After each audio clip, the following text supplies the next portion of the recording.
기도드리겠습니다. 자유와 사랑의 하나님, 오늘 거룩한 주일 이 예배의 자리에 불러주심 감사드리며 저희들이 올려드리는 예배와 찬양을 받아 주십시오.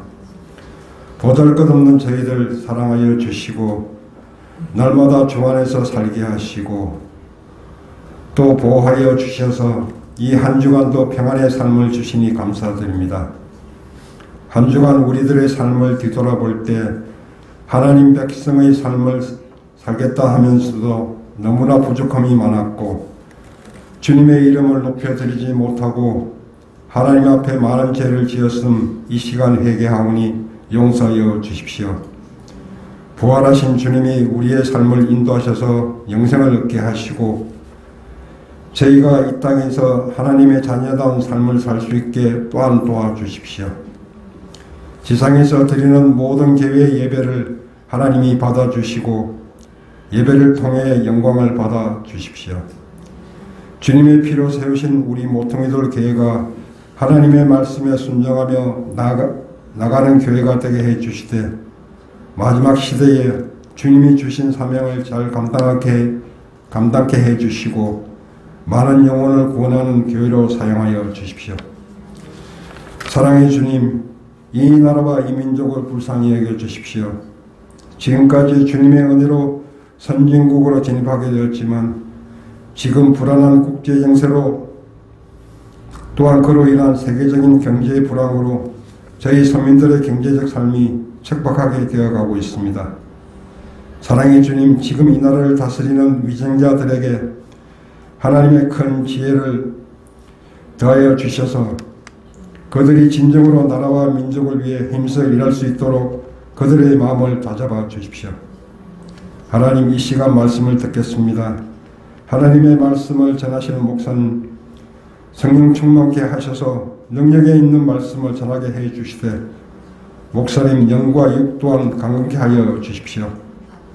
이 시간 말씀을 사랑하는 심령을 주셔서 하나님 말씀을 경청함으로 귀 기울게 하여 주십시오. 각 사람마다 찾아가 주셔서 위로하시고 위로부터 부으시는 하나님의 은혜를 체감하는 귀한 시간이 되게 하여 주십시오. 우리는 그 말씀을 받고 하나님을 기쁘게 하는 삶을 살 것을 결단하며 주님의 자녀로서 세상과 구별되는 우리의 삶이 되길 기도합니다. 이 예배를 위해 알게 모르게 수고하는 그 모든 손길들 성가대 위에 성령께서 임재하여 축복하여 주시고 어떠한 악의 세력도 틈타지 못하도록 순서에 처음부터 끝까지 주님께서 주관하여 주십시오. 모든 영광과 찬양을 주님께 올려드리며 우리를 죄에서 구원하여 주신 예수 그리스도 이름으로 기도드립니다. 아멘. 우리 하나님의 말씀 같이 보도록 하겠습니다. 빌립보서 4장 15절에서부터 23절까지 있는 말씀입니다.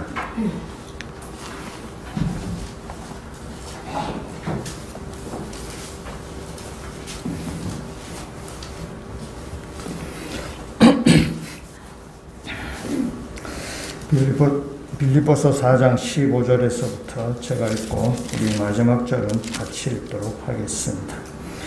빌립보 사람들아, 너희도 알거니와 복음의 시초에 내가 마게도냐를 떠날 때 주고받는 내 일에 참여한 교회가 너희 외에 아무도 없었느니라. 데살로니가에 있을 때도 너희가 한 번뿐 아니라 두 번이나 나 있을 것을 보내었도다. 내가 선물을 구함이 아니요 오직 너희에게 유익하도록 풍성한 열매를 구함이라. 내게는 모든 것이 있고 또 풍부한지라. 에바브로디도 편에 너희가 준 것을 받음으로 내가 풍족하니 이는 받으실 만한 향기로운 제물이요 하나님을 기쁘시게 한 것이라. 나의 하나님이 그리스도 예수 안에서 영광 가운데 그 풍성한 대로 너희 모든 쓸 것을 채우시리라. 하나님 곧 우리 아버지께 세세 무궁하도록 영광을 돌릴지어다. 아멘. 그리스도 예수 안에 있는 성도에게 각각 문안하라. 나와 함께 있는 형제들이 너에게 문안하고 모든 성도의 너에게 문안하되 특히 가이사의 집 사람들 중 몇이니라. 주 예수 그리스도의 은혜가 너희 심령에 있을지어다. 아멘. 오늘 빌립보서 설교를 오늘 끝을 맺게 되는데요. 빌립보서 설교를 마무리하면서 제가 1장부터 이렇게 쭉 한번 읽어봤습니다. 굉장히 좀 의미가 남달랐고 굉장히 참 개인적으로 되게 좋았습니다. 빌립보서 4장밖에 되지 않기 때문에 그냥 천천히 읽어도 30분도 안 걸리는 시간입니다. 그래서 아마 여러분들 이번 한 주간 동안에 좀 시간을 내셔서 빌립보서 말씀을 쭉 한번 읽으시는 가운데 그동안에 말씀을 들으면서 은혜 받았던 것도 한번 되새김질 하시면은 이제 좋겠다 그런 생각을 하게 됩니다. 여러분 세계에서 제일 안전한 금고가 어디 있는지 아시나요? 그렇구나. 스위스구나. 예, 스위스. 예, 그러네요. 예. 세계에서 제일 안전한 금고는 성경책 사회가 제일 안전합니다. 성경책 사회에 돈을 넣어두면은 위험이 없습니다. 왜냐하면 돈을 훔치려고 마음먹은 사람은 성경책에 절대 손대지 않고 또 성경책에 관심 있는 사람은 서서 안에 돈이 있어도 또 훔칠 생각하지 않습니다. 그래서 성경책 사회가 제일 안전하다라고 하는데 우스갯소리지만 일리가 있겠다 그런 생각을 하게 됩니다. 우리가 9월 첫째 주가 우리가 교회 설립 기념 주일입니다. 그래서 우리가 총회 헌금을 하게 되는데요. 총회 헌금을 정근님께 말씀을 들으니까 한 46명 정도 이렇게 총회 헌금을 하셨고 그래서 총회에 우리가 헌금을 보내드렸습니다. 여러분은 모르시지만은 총회에 제가 매년 우리 교회 세례교인 몇 명이다를 이렇게 보고하게 됩니다. 세례교인 예산 이런 걸 기본적인 통계를 이렇게 보고하게 됩니다. 여러분 제가 올 초에 우리 교회 세례교인 몇 명이다 보고한 숫자와 여러분이 총회 헌금을 한 숫자가 어떨 것 같습니까? 어디가 많겠습니까? 예, 보고한 숫자가 많습니다. 예, 보고한 숫자가 많습니다. 그것을 정확하게 일치하기는 어렵겠죠. 정확하게 세례교인과 또 세례헌금 숫자가 그 숫자가 정확히 일치하지는 않겠지만은 또 너무 차이가 나면 또 그건 통계 거짓말이 되지는. 그래서 올해 헌금을 잘 못하신 분들은 내년에는 꼭 총회 헌금이 여러분 세례교인으로서의 의무를 또 잘 하시면 좋겠다라는 생각이 듭니다. 이 목사가 이 헌금 얘기하는 거 사람들이 별로 좋아하지 않습니다. 또 현대 교회가 설교 이렇게 헌금 얘기를 하지 않는 것이 그냥 신사적이고 또 아주 또 이렇게 세련되었다라고 생각을 하게 됩니다. 왜냐하면 교인들이 불편해하니까 또 목사도 그것 때문에 그 불편한 성도를 보면서 불편하기 싫고 그래서 서로 간에 그 헌금 얘기를 잘 하지 않으려고 하는 그런 경향이 있습니다. 근데 오늘 이 빌립보서 말씀을 마무리하면서 바울이 헌금 얘기하고 있거든요. 그래서 저도 헌금 얘기를 할 수밖에 없는 오늘 시간입니다. 그래서 오늘 헌금에 대해서 말씀 한번 보려고 하는데요. 먼저 15절에 있는 말씀 우리 같이 한번 읽어보도록 하겠습니다. 빌립보 사람들아 너희도 알거니와 복음의 시초에 내가 마게도냐를 떠날 때에 주고받는 내 일에 참여한 교회가 너희 외에 아무도 없었느니라. 아멘. 여기에 나오는 주고받는 이라는 말은 당시에 상업적인 거래할 때 쓰는 단어입니다. 그래서 장사를 하면서 물건을 팔고 돈을 받고 할 때 그런 쓰는 표현입니다. 그 다음에 여기에 참여한다 라고 되어 있는데 이 참여한다는 말도 고대 사회에서 어떤 동업하는 그 사업을 동업하는 그 의미가 됩니다. 그래서 이 빌립보 교회가 다른 교회와 달리 바울에게 물질로 후원했던 그런 교회입니다. 16절 말씀도 같이 한번 읽어보도록 하겠습니다. 데살로니가에 있을 때도 너희가 한 번뿐 아니라 두 번이나 나에 쓸 것을 보내었도다. 아멘. 바울이 데살로니가에 있을 때 빌립보 교회가 바울이 헌금했다 얘기합니다. 사도행전에 그 바울의 선교 여정을 이렇게 보면은 바울이 빌립보에서 선교 사역을 한 다음에 그 다음에 데살로니가 지역으로 가게 됩니다. 데살로니가에서 사역을 할 때 이제 헌금했다는 뜻인데 그렇다면은 빌립보 교회가 바울이 헌금했을 때는 빌립보 교회 이제 교회가 세워진 지 얼마 되지 않았을 때입니다. 교회가 이제 세워진 지 얼마 되지 않아서 이제 교회가 자리를 잡는데도 온전히 신경 써야 될 판인데도 빌립보 교회가 바울에게 지금 이제 헌금을 하는 것입니다. 그래서 바울이 이 빌립보 교회 성도의 헌금을 받으면서 상당히 기뻤을 것입니다. 기쁘고 또 그 받은 것에 대해서 감사하는 마음도 있을 것입니다. 그래서 바울이 빌립보에게 편지를 보내면서 이제 이 마지막에 너희가 내한테 물질을 후원한 것에 대해서 감사의 표시, 기뻐하는 표시를 지금 하는 것입니다. 이것은 일종의 영수증 역할도 하는 것입니다. 당시에 뭐 온라인이 있는 것도 아니고 또 교통이 편리한 것도 아닙니다.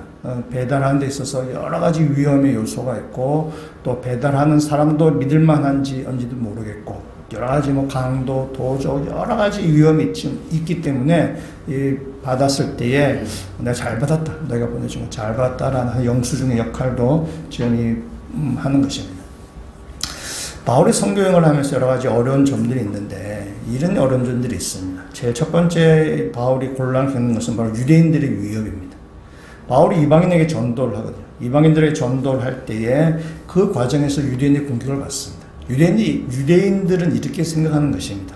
할례 받지 않은 사람에게 너희들이 예수만 믿으면 하나님의 자녀가 된다라고 하는 것에 대해서 유대인들은 그걸 탐탁치 않게 여겼습니다. 그래서 바울에 대해서 유대인들은 공격을 하게 됩니다. 두 번째, 바울이 이 여행에서 오는 위험이 있습니다. 아까 말씀드린 것처럼 이때 당시의 여행은 뭐 지금같이 뭐 편한 시절이 아닙니다. 굉장히 힘들죠. 그래서 여행 자체도 힘들지만은 여행길 중에 강도, 다음에 도둑, 다음에 또 짐승들의 위험도 있고, 그다음에 풍토병에 걸릴 위험도 있습니다. 제가 터키 선교여행을 간 적이 있었는데, 터키가 이제 바로 쭉 선교했던 것인데, 저희가 이렇게 선교여행 가서 저 이스탄불과 관광지도 봤지만은 바울이 사역했던 교회들도 이렇게 우리가 보게 되는데요. 저는 그 사역했던 그 장소도 참 좋지만 그 가봐서 돌밖에 없거든요. 돌밖에 없는데 저는 그 가는 여정을 보면서 바울이 이런 길을 갔겠구나, 이런 과정을 통해서 바울이 여기서 저리 이동했겠구나 라는 것이 굉장히 남다르게 돌아왔어요. 제가 봤던 광경들은 민둥산이었고 산도 굉장히 험하고 길도 굉장히 험했습니다. 지금의 뭐 도로가 놓여져 있어서 편하다 하지만 이 길을 옛날에 다녔던 사람 정말 힘들겠다라는 생각이 듭니다. 바울이 그 힘든 그 여행 여정을 쭉 하는 것입니다. 근데 이 육체적인 고통이 있어요. 여행에 있을 육체적인 피로함도 있지만은 그러나 또 하나 뭐가 있냐면은 여행은 말 그대로 이렇게 정착하지 않는 것입니다. 정처 없이 돌아다니는 것입니다. 우리 사람이 한 곳에 정착하지 않게 되면은 우리는 굉장히 불안함을 느끼게 됩니다. 이 정착하지 않았을 때에 그 삶이 불안정해져요.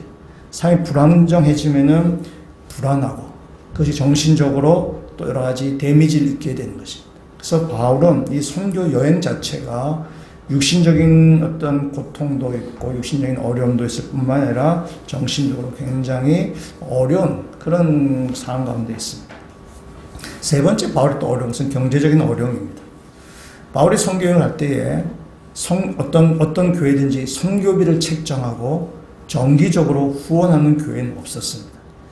여러분, 이건 굉장히 중요한 것인데요. 돈 액수가 적더라도 정기적으로 후원하는 것이 참 중요하죠. 아무리 큰 액수라 치더라도 일시적인 것보다 적더라도 정기적으로 후원하는 것이 그걸 받는 입장에서는 굉장히 삶이 안정이 되겠죠. 굉장히 좋은 것인데 이 바울을 정기적으로 후원하는 교회는 한 군데도 없었습니다. 그러니까 바울은 아무런 대책 없이 사실 선교여행을 간 것이, 그리고 뭐 후원해주면은 뭐 받고 없으면은 그러니까 바울이 갖고 있는 기술은 장막 치는 기술이기 때문에 그 장막을 치는 걸 통해서 이렇게 수입을 얻어가지고 생계비와 또 선교 사역을 감당을 했었습니다. 이런 가운데 지금 빌립보 교회가 이렇게 후원을 한 것입니다. 바울이 얼마나 기뻤겠습니까? 상당히 기뻤어요.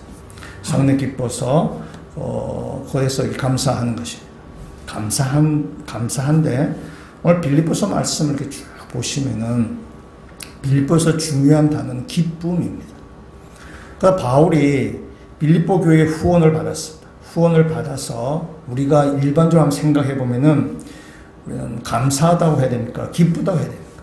감사하다고 해야죠. 그냥 후원한 것에 대해서 우리는 감사하다고 이야기하는 것이 일반적인 얘기예요.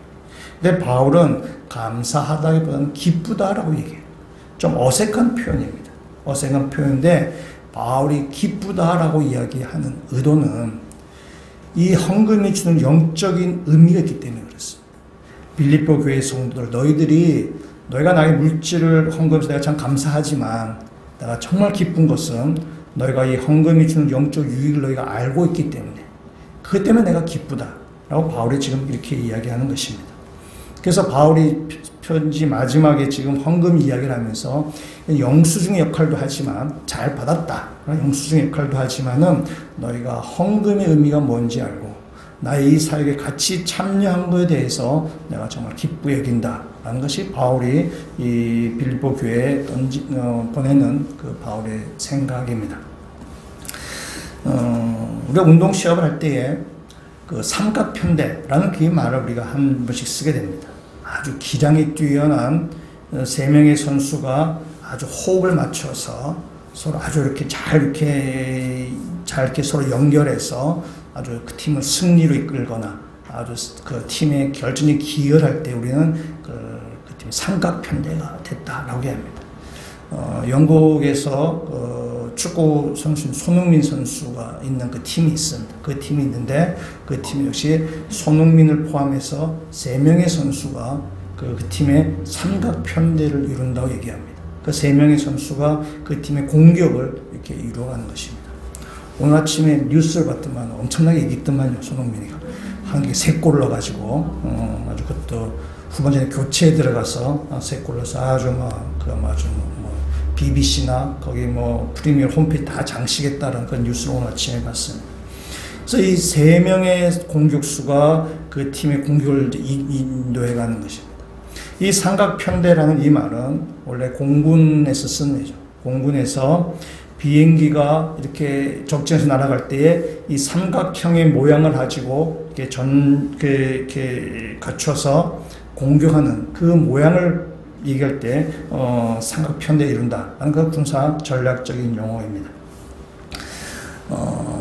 우리가 헌금을 드리는데 그 과정이 삼각편대 모양과 비슷하다라는 그런 생각을 하게 되었습니다. 헌금을 드리는 사람이 있습니다. 그리고 우리 헌금을 드릴 때에 우리는 하나님께 드린다고 얘기해요. 하나님께 드리고 또 하나님께 드린다고 하지만 그러나 실제로 그 헌금을 쓰는 사람이 있습니다. 그래서 헌금을 드리는 사람, 또 헌금을 받으시는 하나님, 또 헌금을 사용하는 사람, 이렇게 세 명으로 해야 되나? 이렇게 세 사람이 삼각편대를 이룬다고 저는 생각하게 됩니다. 바울이 지금 이방 지역에서 선교 사역을 합니다. 이방 지역을 이렇게 다니면서 빌립보, 데살로니가, 베레아, 또 아테네, 고린도, 에베소 이렇게 쭉 이방 지역을 다니면서 선교 사역을 합니다. 그 지역을 갈 때마다 바울이 복음이라는 폭탄을 터뜨리는 것입니다. 그래서 이방 지역에 하나님의 말씀으로 그 땅을 이렇게 폭탄을 던져서 거기에 이제 하나님의 그 나라를 세우는 것입니다. 그 나라를 세우고 거기에다가 그 이방 땅에다가 복음의 폭탄을 터뜨리면서 거기에 교두보를 설치하는 거예요. 바로 교회를 그것을 세우게 됩니다.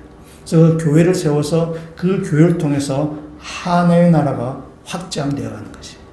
오늘날도 마찬가지로 선교사와 또 하나님과 또 선교사가 후원하는 이 교회가 삼각편대를 이루어서 이 사탄 나라에 하나님 나라의 교회가 세워져 가는 것이고 이 사탄의 권세에 있던 이 땅 가운데 사탄을 파괴하고 하나님 나라를 세워가는 것, 하나님의 교회를 세워가는 것, 그것이 바로 이 땅에서 우리가 교회가 해야 될 일이고 교두보를 확보해서 이 사탄 나라에 하나님 나라가 점점 더 확장되어 가는 앞에 저와 여러분이 거기에 쓰임 받고 있고 우리가 삼각편대를 이루어서 이 영적 전쟁에 싸우고 있다는 사실입니다.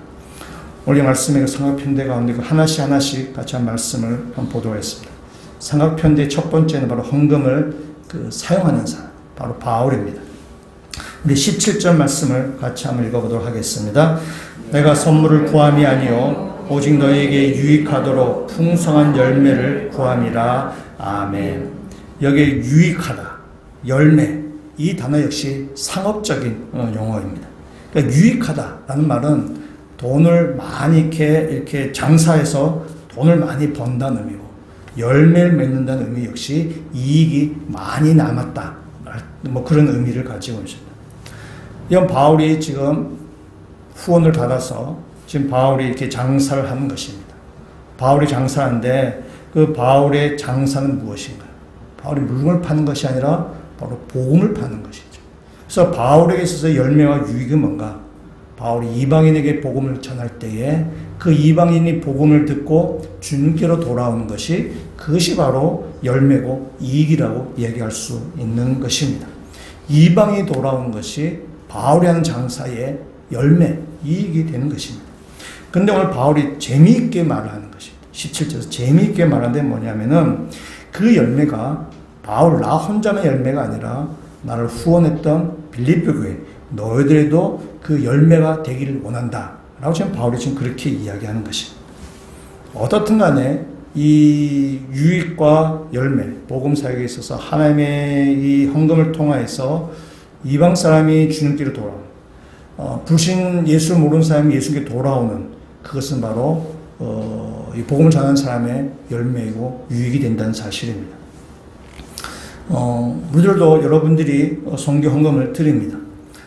선교금을 드리는데 여러분들 참 귀한 선교금을 드리시지만은 그러나 우리 교회가 그 선교사님에게 여기 헌금을 받아서 우리 선교사님에게 이렇게 후원을 하게 되는데 그 후원이 그 금액이 우리가 일상생활에서 우리가 쓰는 금액에 비하면 그 한 비교해 본다면은 별로 큰 액수는 아닙니다.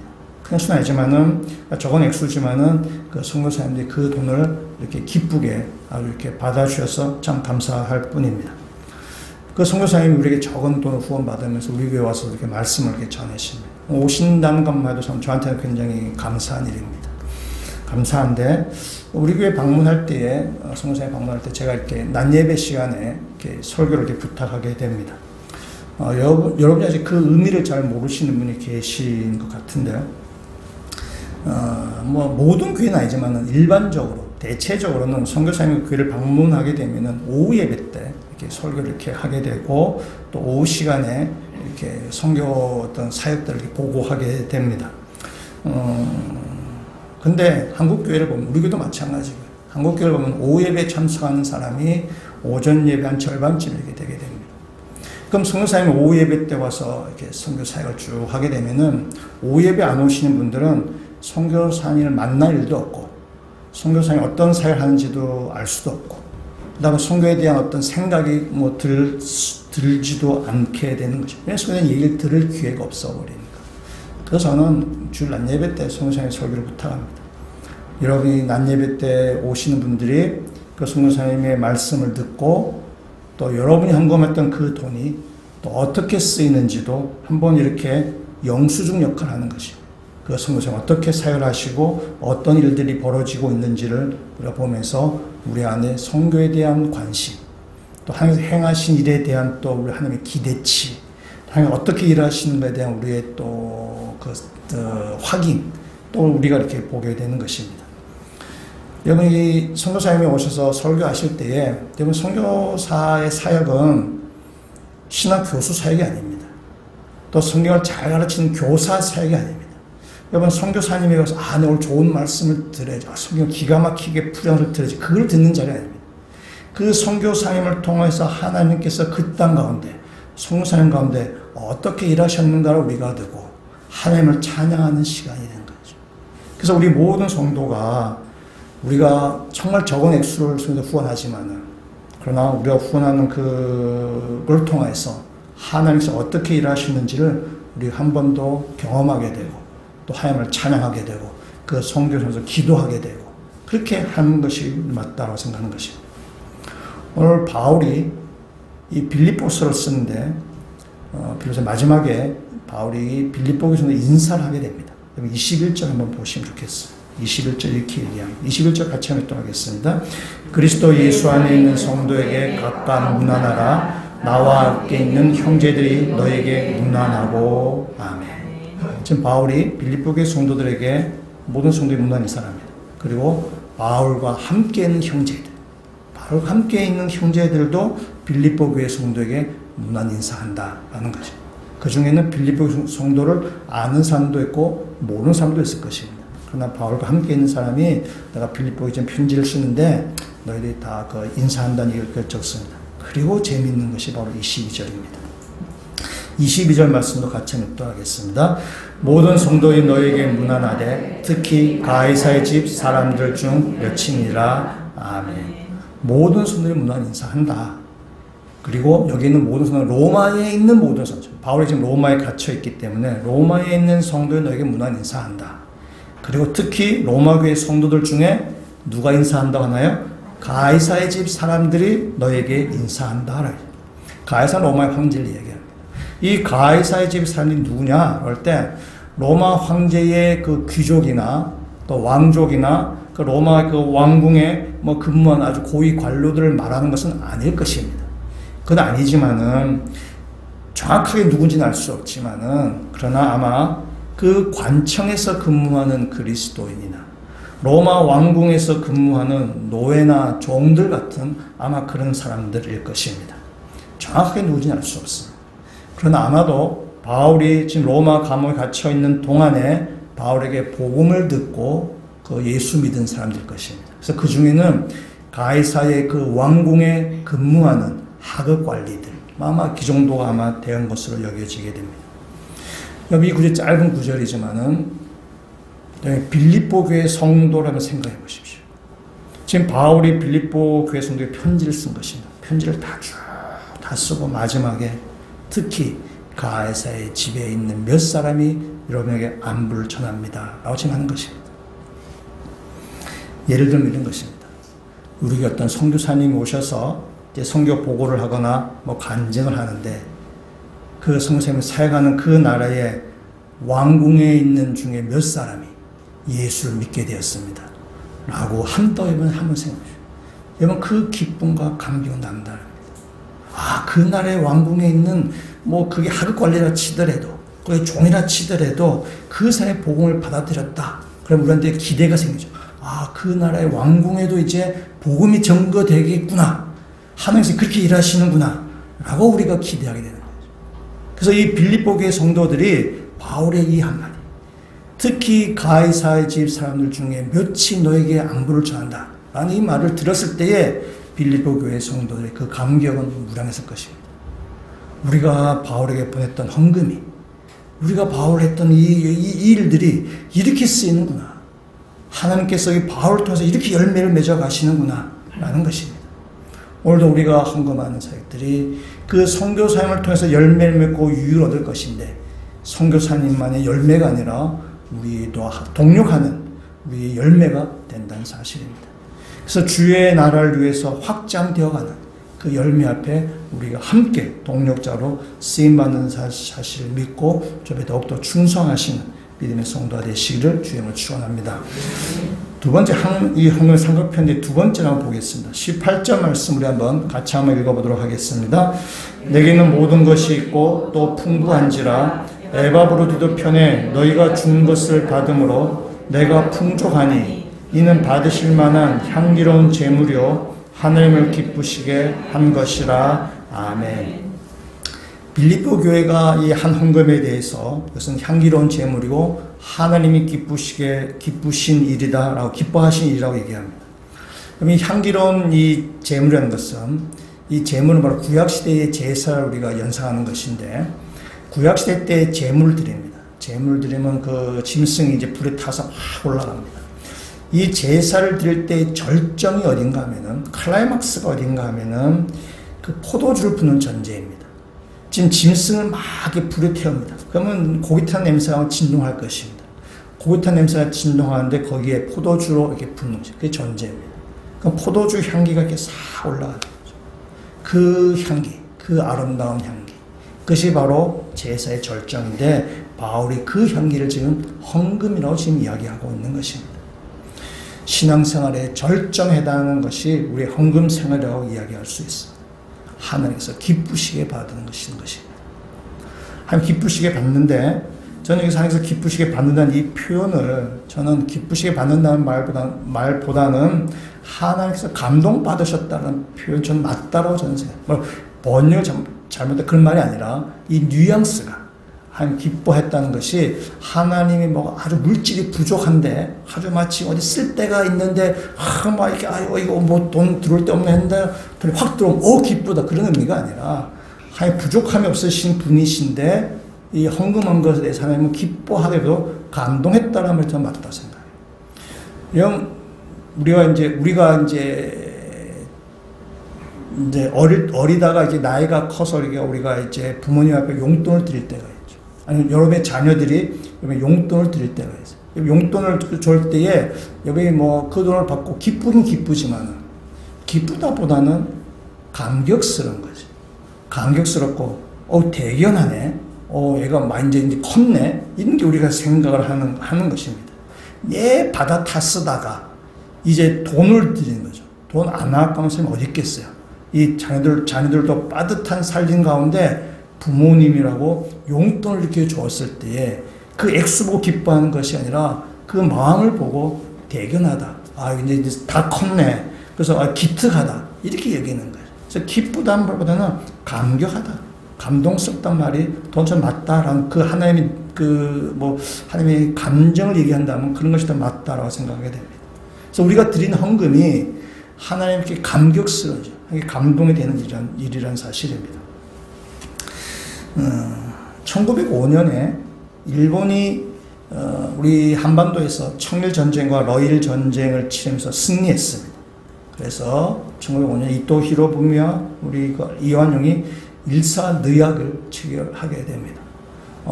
우리의 주권을 빼앗는 것입니다. 외교권을 우리가 이제 박탈당하게 됐습니다. 그래서 우리는 나라를 잃게 되어버린 것입니다. 나라를 잃게 되니까 우리나라 국민들이 그 가운데 나라를 잃고 다음에 먹고 살기가 이제 굉장히 어려워지게 됐어요. 먹고 살기가 되게 어려워져서 해외로 이제 이주하게 되었습니다. 해외로 이주하게 됐는데 그 중에 1,033명의 조선인 노동자들이 멕시코로 떠나게 되었습니다. 이분들은 어쩔 수 없이 고향을 떠난 사람들. 뭐 좋아서 가는 것이 아니라 이 땅에서 도저히 먹고 살 수 없으니까. 그래서 먹고 살기 위해서 그냥 거기 가 먹고 살 수 있다고 하니까, 돈 번다고 하니까 그냥 그 말 듣고 그 멕시코 좀 멀리 멕시코까지 갔습니다. 한 2달인가 이렇게 배를 타고 이렇게 갔습니다. 멕시코 도착해서 간단한 환영식을 마치자마자 이제 농장주들에 의해서 그 농장에 노예 경매하는 방식을 통해서 그 농장주에 다 팔려갔습니다. 멕시코에 거기 보면 유카탄 반도가 있는데 거기에 애니깽 농장으로 팔려가게 됩니다. 그래서 우리는 그 사람들 애니깽이라고 부릅니다. 이 애니깽이란 말은 멕시코 선인장을 이야기하는데 이것이 아주 질겨서 선박의 로프나 또 아니면은 그 노끈, 포장끈을 매는 재료로 쓰는 것이 바로 애니깽이라고 합니다. 유카탄 반도가 적도 부근에 있어서 섭씨 40도 이상 오르내리는 곳이고 날씨가 너무 더우니까 새벽 5시부터 일을 시작해서 밤 10시까지 일을 해야 되는 것이고 이 애니깽의 높이가 한 2m 정도 되는 것인데 이 한 사람당 하루에 240개씩 그걸 다 잘라야 되는 것입니다. 식사, 잠자리 다 열악하게 이를 데가 없고 돈도 계약했을 때 당시에 못 미치는 3분의 1 정도밖에 임금을 받지 못하고 일했어요. 완전히 노예 취급을 받고 그들이 일했었어요. 근데 나라가 망했기 때문에, 조선이 망했기 때문에 우리나라의 어떤 도움도 받지 못합니다. 일본이 그 사람들을 보호할 일도 없는 것이고. 그러다 1909년에 4년의 계약이 이제 만료되었어요. 만료가 되었는데 이미 우리나라의 외교권이 빼앗겼기 때문에 우리나라에 돌아올 수도 없는 것입니다. 그리고 그 다음에 1910년 우리가 잘 아는 경술국지. 우리나라가 완전히 일본의 식민지가 되었습니다. 그래서 여기 있던 이 멕시코에 간 이 노동자들이 계약이 끝났기 때문에 어딜 가려 해도 갈 데가 없습니다. 우리나라에 돌아올 수도 없는 것입니다. 그래서 그 자리에 그냥 다시 노동자로 남거나 아니면 이웃의 쿠바로 넘어가거나 그렇게 했습니다. 굉장히 고생을 진짜 많이 했은 분들이죠. 그 이야기를 미국에 있던 안창호 선생이 들었어요. 안창호 선생이 듣고 이제 그 멕시코에 있는 그 애니깽들을 방문했습니다. 그들을 격려하기 위해서 방문한 것입니다. 그래서 안창호 선생이 그들을 모아놓고 얘기를 했죠. 우리가 지금 나라를 잃어버렸습니다. 나라를 잃어버렸지만은 우리가 중국 상해에 임시정부를 만들었습니다. 임시정부를 만들었고 우리는 끝까지 이 독립투쟁을 해서 쌓아나갈 것입니다. 여러분도 여기에서 낙심하지 말고 힘을 내십시오. 이 나라가 다시 독립할 것입니다. 라고 이렇게 연설했습니다. 그 사람들이 소망을 불어넣어 주려고 한 거죠. 소망을 불어넣어 주려고 하는 것이고 그들 가운데 낙심하지 않도록 이렇게 용기를 북돋아 주려고 한 것입니다. 외식했던 이 노동자들이 안창호 선생의 얘기를 다 들은 다음에 우리가 조국의 독립에서 무엇을 할까? 그들이 생각하기 시작했어요. 그러면서 그들이 하루에 한 숟가락씩 쌀을 먹기로 했습니다. 사실 그들도 먹을 것이 부족하죠. 계약금의 3분의 1밖에 받지 못하고 하루 종일 그 땡볕에서 일하는데 조국의 독립을 위해서 하루에 쌀 한 숟가락씩을 모은 것입니다. 정말 눈물 나는 쌀을 모아놓은 거죠. 여러분 그 쌀을 모아서 상해 임시정부에 보냈어요. 여러분 그게 뭐 얼마 되겠어요 사실. 하루에 한 숟가락인데 그거 얼마 되겠어요. 얼마 되지 않는 돈이지만은 그들은 정말 자기의 모든 걸 걸고 그걸 한 거죠. 상해 임시정부가 그 돈을 받았어요. 돈을 받고 그 돈 어떻게 쓸 수 있겠어요? 우리 같아도. 이 돈이 어떻게 모험을 알기 때문에 우리가 쓸 수 없는 거예요. 쓸 수밖에 없는 상황이고. 그래서 상해 임시정부에서 그 돈을 정말 아끼고 아껴서 정말 독립운동에 정말 필요한 곳에 썼다라고 얘기합니다. 이국 만리에서 조국을 잃어버린 사람들이 하루에 쌀 한 숟가락씩 모아서 그들이 모아서 헌금이죠. 연불했다는 것이 그게 기쁜 소식인가요? 물론 기쁜 소식이지만은 기쁘다는 말보다는 감동스럽다고 해야 되죠. 그건 감격스러운 얘기예요. 기쁜 건 맞지만 그러나 기쁘다라는 표현보다는 그는 감격스러운 거죠. 우리가 눈물 나게 하는 거죠. 그 돈이 얼마나 귀한 것을 알기 때문에 그 돈 우리가 함부로 쓸 수 없게 되는 거예요. 우리 그리스도인들은 이 땅에서 독립운동 하시는 분들이에요. 이 사탄 나라에서 하나님 나라를 위해서 살아가는 사람들. 이 땅 가운데 하나님 나라의 회복을 위해서 운동하는 사람들입니다. 이 땅의 사람들에게 하나님 나라가 임할 것을 증거하는 사람들입니다. 지금은 사탄이 지배한 것처럼 보이지만은 마침내 하나님이 다스리는 세상이 올 것입니다라는 사실을 세상 가운데 증거하는 사람들입니다.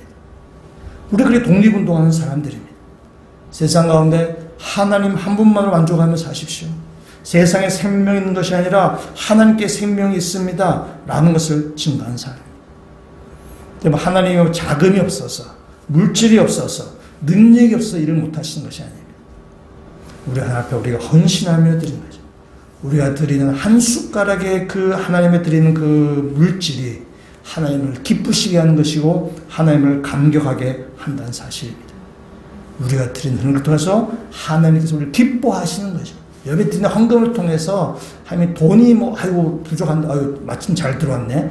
그런 기뻐하는 것이 아니라 여러분 하나님을 감동하게 하시는 거죠. 우리가 드리는 적은 액수지만은 그러나 그걸 통해서 하나님은 감동하시고 하나님 일하시고 계시다는 사실입니다. 이미 돈이 결코 헛된 돈이라는 사실을 명심하셔서 헌금에 임하시면 좋겠습니다. 헌금의 삼각편지 세 번째 한번 보겠습니다. 세 번째 헌금을 하는 사람들 얘기하고 있습니다. 우리 19절 말씀을 같이 읽도록 하겠습니다. 나의 하나님이 그리스도 예수 안에서 영광 가운데 그 풍성한 대로 너의 모든 쓸 것을 채우시리라. 아멘. 여기 이 채우시리라 라는 이 말은 단순한 미래를 말하는 것은 아닙니다. 하나님께서 반드시 채워주실 것을 조금도 의심치 않고 믿는다라는 그 바울의 신앙 고백입니다. 바울이 강조하는 바는 이런 것입니다. 바울이 자신이 굉장히 이렇게 열악하고 물질적으로 굉장히 부족한 가운데 있었지만은 하나님께서 나의 물질을 채워주신 것처럼 빌립보 교회 성도 여러분에게도 하나님께서 채워주실 것입니다. 하나님께서 나에게 부족한 가운데 하나님께서 나에게 공급하신 것처럼 바울이 빌립보 교회 성도에 여러분의 하나님께서 공급해 주실 것입니다. 라는 것입니다. 빌립보 교회 성도가 바울을 풍족하게 한 것처럼 했기 때문에 하나님께서 빌립보 교회를 풍족하게 하실 것입니다. 빌립보 교회를 통해서 바울의 필요가 채워졌기 때문에 하나님을 통해서 빌립보 교회가 필요가 채워질 것입니다. 라는 바울의 그 고백이에요. 그래서 너희에게 나에게 헌금해서 참 감사하고 기쁜데 하나님께서 너희 가운데 필요를 채울 것이다 라고 말씀합니다. 여러분 이런 간증은 우리 상당히 많이 있습니다. 헌금을 했을 때 하나님께서 우리에게 채워주신 것들은 상당히 많이 있습니다. 저의 경우도 있습니다. 제가 뭐 이렇게 자랑을 잘하는 아주 그런 목사, 겸손한 목사인데 제가 한번 해보겠습니다. 제가 2020년에 6월 30일 날 성경 묵상하는 건데 말씀 한번 같이 한번 보겠습니다. 고린도전서 16장에 있는 말씀입니다. 고린도전서 16장 그때 2020년 6월 30일에 묵상했던 구절입니다. 고린도전서 16장 13절에서부터 이제 마지막 절까지 묵상이었는데 신약성경 285쪽에 있습니다. 그 중에 17절, 18절 말씀을 한번 같이 한번 읽어보도록 하겠습니다. 내가 스데바나와 부드나도와 아가이고가 온 것을 기뻐하노니 그들이 너희의 부족한 것을 채웠음이라. 그들이 나와 너의 마음을 시원하게 하였으니 그러므로 너희는 이런 사람들을 알아주라. 아멘. 이 말씀을 이렇게 그날 묵상했습니다. 묵상의 17절 말씀 보시니까 스데바나와 부드나도와 아가이고는 고린도 교회 부족한 것을 이렇게 채웠다라고 되어 있어요. 그래서 나는 누구의 부족함을 채워야 될까 이렇게 묵상이 되었습니다. 18절 말씀에도 그들은 성도들의 마음을 시원하게 했다라고 되어 있어요. 나는 누구의 마음을 시원하게 해야 되나 라고 이렇게 생각했습니다. 그래서 내가 어떻게 누구에게 이것을 적용할지를 이렇게 쭉 묵상하고 있었습니다. 묵상하는데 바로 그날 적용할 수도 있고 그래서 좀 시간 좀 인터벌이 있을 수 있습니다. 며칠 후에 전라도 광양에서 목회하시는 목사님과 이렇게 전화를 하게 되었습니다. 그 목사님이 자기 그 교회 건물을 임대해서 사용하고 있는데 그 건물을 매입하기로 했다는 것입니다. 제가 기억으로는 지금 그 매입비 한 4억에서 한 5억 정도 이렇게 되는 것 같습니다. 그래서 제가 그 말씀 듣고 이 목사님 일에 내가 함께 해야 되겠구나. 그래서 이 고린도전서 16장의 말씀에 적용하기로 했습니다. 그 교회의 부족함을 내가 채워야 되겠구나. 그 교회 목사님의 마음을 시원하게 하는 일을 해야 되겠구나. 라고 이렇게 제가 이렇게 적용을 했습니다. 적용을 하고 헌금을 드려야지 라고 하고 이왕이면 우리 교회가 같이 말씀 묵상하고 있으니까 우리 교회도 같이 동참했으면 좋겠다라고 생각을 했습니다. 근데 우리하고 좀 멀리 다른 지역에 계시고 우리 교회도 빚이 있고 뭐 그렇게 해서 그냥 넘어갔습니다. 그러다 보니까 저도 이렇게 차일피일 이렇게 미뤄지게 되는 것입니다. 물론 게으른 거죠. 게으른 것도 있지만은 아까운 것도 있는가. 돈이 아까운데 이런 생각도 있는 것입니다. 그래서 계속 이렇게 마음은 계속 남았어요. 마음을 내면서 이렇게 차일피일 미루다가 이게 더 이상 미루면 안 되겠다. 라고 이렇게 마음을 먹고 제 아내에게 제가 50만 원을 주면서 그 교회 좀 송금해라고 제가 얘기했습니다. 이 50만 원은 제가 비상으로 갖고 있는 비상금이에요. 저의 전 재산. 저의 전 재산. 아내가 저의 전 재산. 그래서 제가 전 재산을 이렇게 주면서 송금하라고 했습니다. 우리 교회도 빚이 있고 나도 뭐 돈 쓸 때가 있고 한데 그런 생각이 계속 들었지만은 말씀에 대한 적용이라 생각을 하고 두 눈 찔끔 감고 이렇게 헌금을 보냈습니다. 그리고 하루 이틀 뒤인가 미국에 이민 간 제 친구가 있는데 그 친구가 저에게 돈을 보내왔습니다. 돈을 보냈는데 정말 예상하지 못했던 일이에요. 정말 느닷없이 보내왔어요. 느닷없이 말하면 진짜 많습니다. 나 왜 보냈는지 아직까지 이해가 안 돼. 나중에 이제 물어보고 싶은데 왜 보냈냐고 물어보고 싶은데 그다음 제가 이렇게 느닷없이 이렇게 돈을 받았습니다. 제가 돈을 받았을 때도 몰랐습니다. 친구가 보내줬구나 고맙네 라고 생각하고 있었습니다. 근데 가만히 이렇게 생각을 해보니까 하나님께서 나를 채워주셨다라는 그런 생각이 이렇게 들어오게 됐습니다. 내가 말씀을 적용하고 좀 이렇게 힘들지만은 이렇게 두 눈 찔끔 감고 하다 보니까 하나님께서 그를 기쁘게 계시고 감동하셔서 저를 채워주셨다라고 생각합니다. 그럼 제 친구가 저한테 얼마를 돈했겠습니까? 3만 원. 참 아멘. 예, 정확하게 50만 원을 저한테 보냈어요. 하나님 정말 정확하게 일하신다는 생각이 들어요. 제가 100만, 1000만 들어왔겠나? 그런 생각이 듭니다. 자, 여러분 생각을 해보십시다. 생각을 해보는데, 제가 광양에 50만 원을 헌금했고, 하나님께서, 그러니까 미국에서 저한테 50만 원을 제가 받았습니다. 여러분, 제가 손해본 것이 있습니까? 없습니다. 손해본 거 수수료, 손해봤어요. 하늘에서 정확하게 채우셨어요. 손해본 것이 없습니다. 그럼 다시 물어보겠습니다. 그럼 전 이익 본 것이 있나요? 네. 있습니까? 예, 있습니다. 좀 그걸 좀 생각해 보자는 거예요. 내가 무엇을 이익을 받는 거죠. 하나님께서는 미국에서 광양으로 직접 보내실 수도 있으신 분이십니다. 근데 굳이 왜 나를 이렇게 격려했을까? 내가 이익이 없다면 나는 그냥 택배 직원인가? 왜 굳이 나를 이렇게 격려해서 그렇게 하셨을까? 하나님께서 뭐 이렇게 여러 가지 직접 하실 수 있는데 왜 그렇게 했을까라는 생각을 해보는 거죠. 우리가 자본주의 시대에 살게 돼 여러분이 유통이라는 걸 잘 아실 텐데요. 우리가 이렇게 농산물 직거래하는 경우들이 있습니다. 농산물을 직거래하는데 이 직거래는 사실 자본주의에 별로 도움이 되는 시스템은 아닙니다. 자본주의 시스템은 이 생산물이 생산지에서 뭐 그게 농업이든 뭐 공장이든 그 생산물이 소비자에 올 때까지 여러 유통 과정을 겪어야만 그래서 이익이 발생해서 사회가 돌아가는 시스템입니다. 여기는 뭐 이렇게 농장에서 소매를 이렇게 쭉 거쳐서 소비자까지 올 때 동안에 여러 사람이 거기에 관여해서 이익이 발생해서 여러 사람이 먹고 사는 것입니다. 그래서 이게 자본주의 사회에 굴러가게 돼요. 유통이라는 것이 굴러가게 돼요. 자, 생각해보세요. 하나님께서 어떤 미국의 한 형제가 저를 통해서 다시 광양으로 흘러 들어갔습니다. 유통이 되는 거죠. 유통이 되는데 내가 얻은 이익은 무언가? 이건 뭐라 생각하세요? 제가 얻은 이익은 평판입니다. 저는 평판이에요.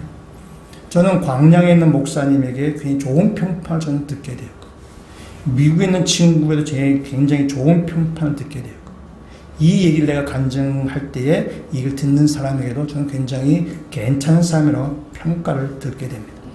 본의 아니게 제가 굉장히 괜찮은 사람으로 사람들에게 이렇게 평가를 받게 됩니다. 여러분, 하나님께 우리가 순종했을 때에 하나님 우리의 물질을 채우실 뿐만이 아니라 나의 평판도 좋게 하신다는 사실입니다. 여러분, 평판은 돈으로 살 수 있는 것이 아닙니다. 여러분, 물질도 채워줌에도 감사하지만 그와 함께 나의 됨됨이 사람들이 나의 평판도 평판도 이렇게 좋게 해주신데 여러분, 이것보다 남는 장사 어디 있어요? 내가 어떤 사람인가 세상 가운데 아주 이렇게 좋게 이미지를 느껴주신 것은 정말 이 하나님의 물질의 흐름에 이 유통 과정이 많을수록 우리 세상에서 굉장히 좋은 사람으로 평판을 받게 될 것입니다. 여러분, 사람이 돈 안 아까운 사람이 어디 있습니까? 돈 다 아까워하고 돈 쓸 때가 너무나 많이 있습니다. 그래서 돈을 흘려보내기를 굉장히 부담스러워합니다. 여러분, 돈만이 아니라 시간도 마찬가지입니다. 시간도 우리가 하나님 앞에 드리기가 굉장히 부담스러워하는 것입니다. 여러분, 주일에 예배 드리는 거, 모임에 참여하는 거, 하나님 말씀 읽는 거, 여러분 시간 내기도 굉장히 부담스러워하세요. 그러나 여러분, 하나님 말씀에 순종하셔서 돈도 흘려보내시고 시간도 흘려보내셔서 돈 아까워하지 말고 시간 아까워하지 아니하고 하나님께 드릴 때에 하나님께서 여러분의 삶 가운데 풍성하게 채워주실 것이라는 사실입니다. 여러분, 돈 내는 거 여러분 희생하는 것입니다. 시간 내는 거 여러분 희생하는 것입니다.